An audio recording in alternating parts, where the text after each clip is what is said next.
For this week's challenge, we're focusing on the analysis that you can do within Tableau Prep before even getting your data into Tableau Desktop.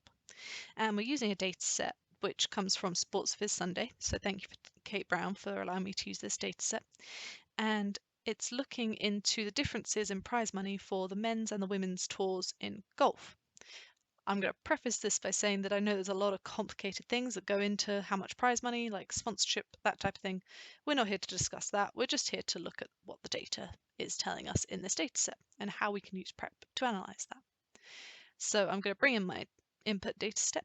So we've got our official money data source, which has our player names, our prize money, how many events they participated in, and what tour they're part of.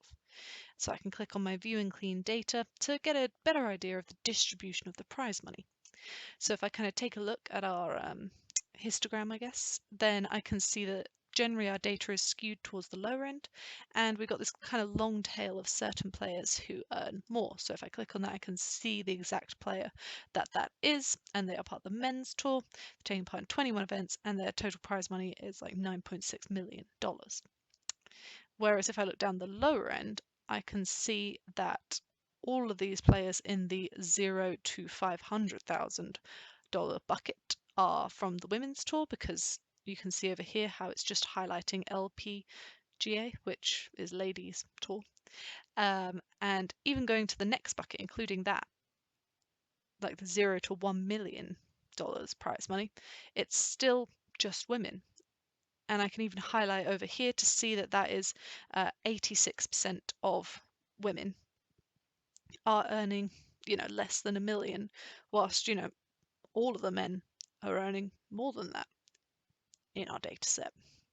So that's an interesting observation. I can include the 0 to 1.5 million, and you see that some men have started to come into that now. But 91% of women are earning less than 1.5 million in our data set. So already I'm finding this quite interesting, what I'm looking at. We can see with our events, we can see that's kind of got an interesting distribution to it. It's kind of a little bit more normal, that distribution. So definitely something to look into. What's driving this difference in prize money? Is it that the women aren't playing as many events? Is it that there aren't as many women in the data set as there are men?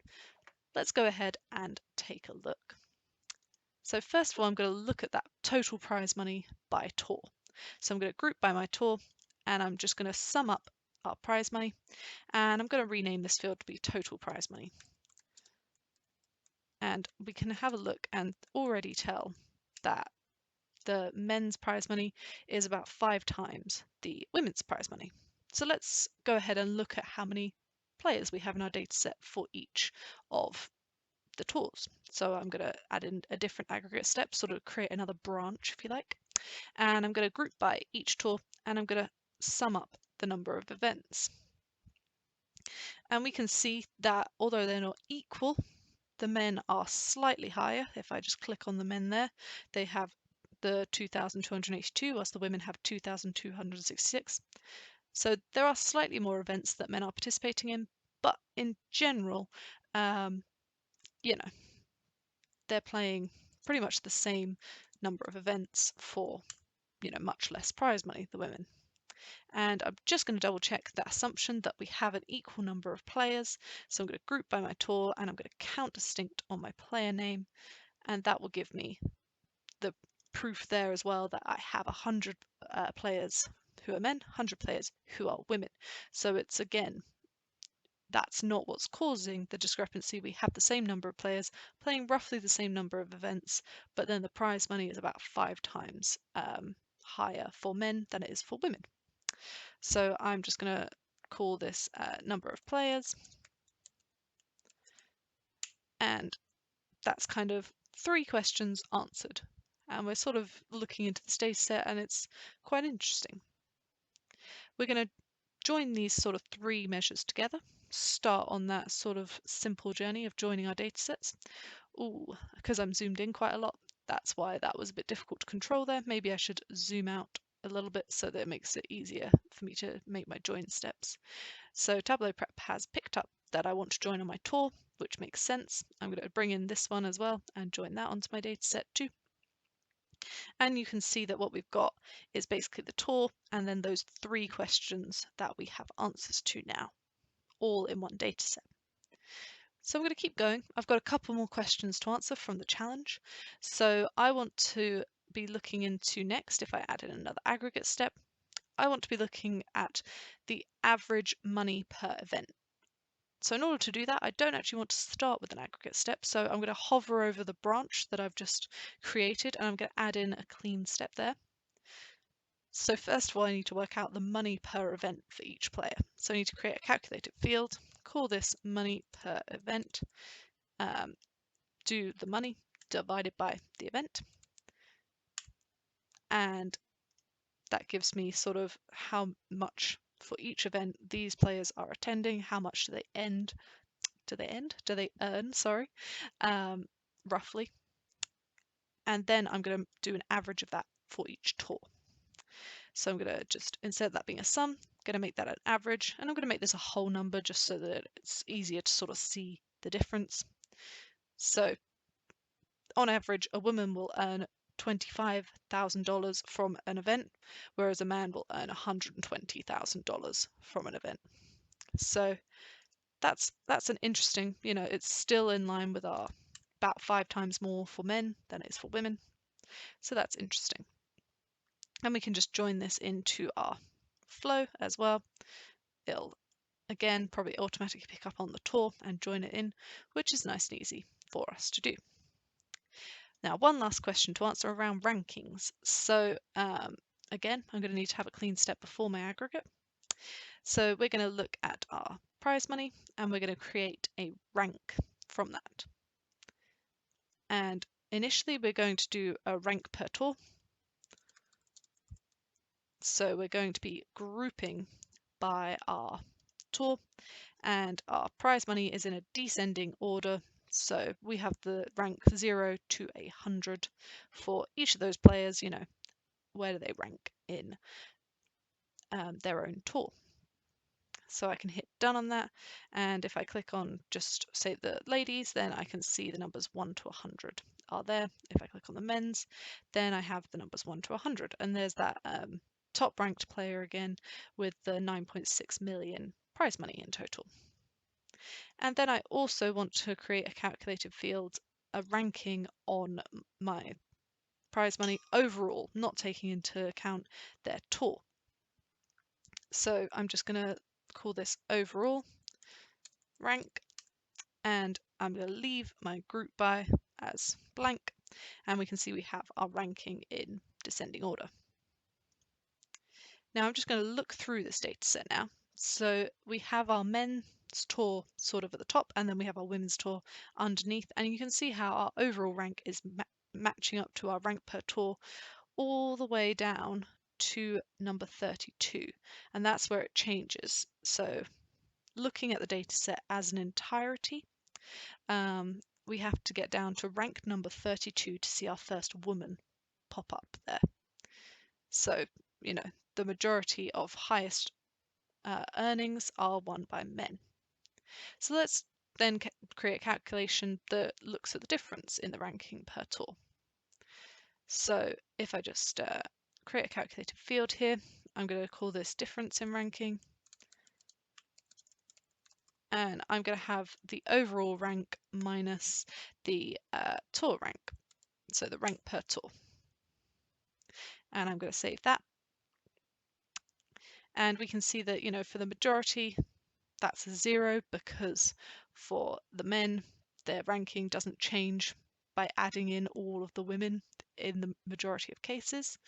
But then for the women, they can be 100 away from where they would have been before, because all of the men are kind of taking up those slots. So I'm actually going to change the way around that I've done that ranking.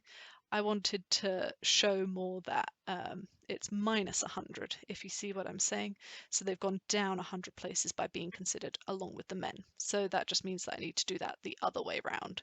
So basically do rank per tour minus overall rank instead, just to give me that way around of looking at it. So then I'm just going to join that in too once sorry, I haven't actually done my aggregate step yet, have I? Grouping up my tour, doing my average change in ranking, and we see that this is sort of why I wanted it to be a minus number, so that we can see that for the men, they drop on average about 3.87 places when considered with the women, whereas the women are actually dropping 96 places on average if they're compared with the men. So I join that in on my tour name, and then we come to the reshaping part of the challenge. So if I add in my clean step there, we're just going to get rid of all the duplicate tours that we have, because you can see how, because we did all those joins on the word tour, on the tour field, sorry, we've got these sort of 4 duplicates towards the end. So the way that I will do that to get rid of them is come to view this as sort of the metadata and just click the X next to all the extra duplicate tours, and then change it back to looking at my profile pane. Now what we're wanting to do is reshape our data. So we basically want there to be a column for each of our tours, and for these headings just to be in our rows basically. So that requires actually 2 pivot steps. So first of all, we're going to pivot columns to rows. So we're going to drag in all of everything but tour basically. So we're just going to highlight all of those and drag them over. And then we're going to add another pivot step so that we can do our rows to columns. So we can have our tour as our headers of the new fields, and then our pivot 1 values will then become our aggregates. And then we can just rename that column, that pivot 1 names, to be measure. I want that to be at the front of my dataset, but that's just for me how I would like to look at it. And then all I need to do now is create another calculated field called my difference, and we're just going to do our PGA, so our men's minus our women's, and that will give us just the difference between them. So we can see, for example, that okay, I'm looking at it and I'm seeing that our number of players is the same, but the men are playing 16 more events. They are getting paid on average $94,000 more. The average difference in ranking, they are 92 places higher than women, and the prize money, they are earning in total nearly $200 million more. And I know that that's probably the wrong way round. I probably did it LPGA minus PGA in the output for the challenge that you will see online, but you saw earlier how we can just switch that around to make those minuses instead. So I hope that you enjoyed this solution. I hope you enjoyed analysing this data in Prep, and thank you very much for watching.